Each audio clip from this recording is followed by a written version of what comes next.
Welcome to Success Power. We have been discussing on the power of forgiveness. I read of a lady who lost her daughter. The daughter had a young man, a teenager like herself, who was her friend, who came to visit her. They had an argument. The young man flew into a rage, took a kitchen knife. He took a kitchen knife and stabbed her to death. And the mother of this young lady said that the prosecutors decided they were pressing straight for the death penalty for this young man. And at the meeting, when they were asking everyone, do you believe in the death penalty? Everyone said yes. But the woman whose daughter had been killed said no. She said, he murdered my daughter. I don't believe in killing. It won't ease my pain. It won't bring my daughter back. I don't believe that he has to lose his life. You know, she said the trial went on, and on the day she was to address the court, she had been warned not to look in the young man's direction and not to say anything. She had a written address. She said while she was reading her address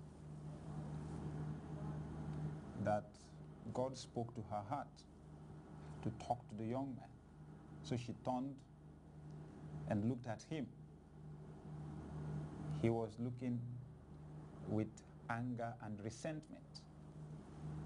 Then she spoke to him and told him how what he did hurt her, but that she had forgiven him, that she had decided to forgive him, that she had compassion in her heart for him, and that she wished him well, that she wished that he could turn his life around for the better from that point onwards. She said, as she was speaking, the young man's eyes softened, and he was looking in disbelief because he expected her to be bitter towards him because he killed her daughter. And she said that after that experience, she found out that it really helped her to have forgiven the young man because she had peace in her heart. The other important point is that she became a prison volunteer and began to go talk to people like that in prisons. It's interesting. She said that she was happy that she forgave him because then she did not see herself as a victim anymore. Now that's a very important dimension to forgiveness. That when you continue to hold someone responsible for your state, it's either your spiritual state or your emotional state or your mental state or your physical state or your financial state or your state in your career. When you continue to hold someone responsible for what has gone wrong in your life, you make yourself their victim. And as long as you see yourself as a victim, you remain small. You remain inferior to the aggressor. This is important. Remember, we have said before that it's only mature people that forgive. Small people don't let go. In the bid, to continue to have someone to blame for your predicament, you don't leave that predicament easily and quickly. I am the way I am because of what this person did to me. I am the way I am because of what you did. I feel the way I feel because of what you did. Yes, with that, somebody else is responsible for our state, but the state remains the state. That state doesn't change easily.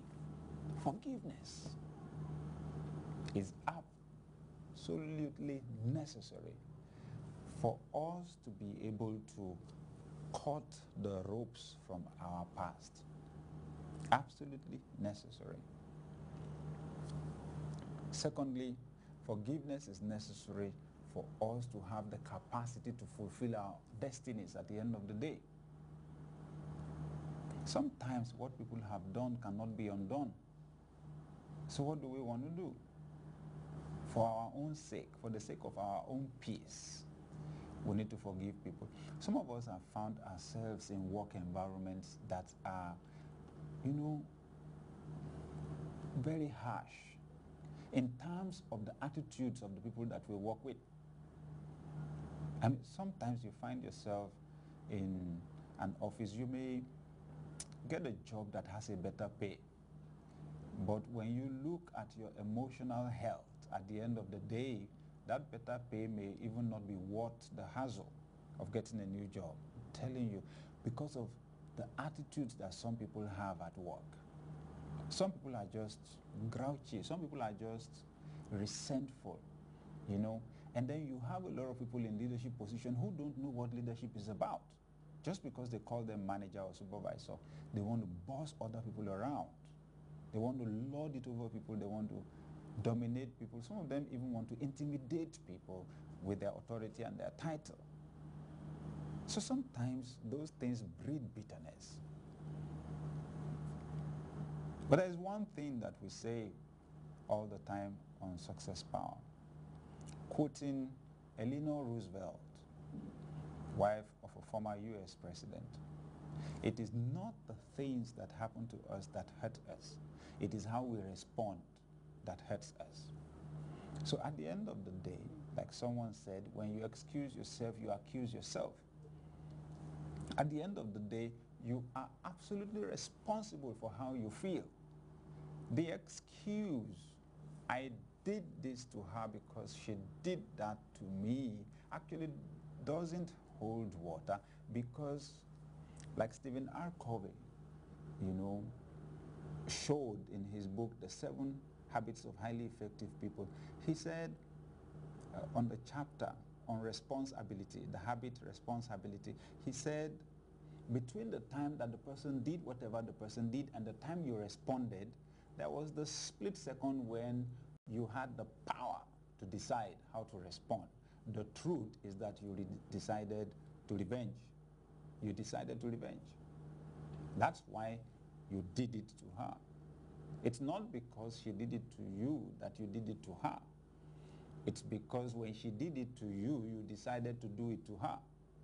Or you chose not to exercise your power of choice. Not making a choice is a choice anyway. So at the end of the day, when we walk in bitterness, when we breed all these offenses in our hearts against people, we turn ourselves into victims of other people, victims of circumstances. Then we now lack the spiritual power, the inner power to move our lives forward. Let this day, dear viewer, be a day of forgiveness, whoever it may be, however huge that offense may have been, however terrible, however hurting it may have been. Let this be a day for letting go. And I declare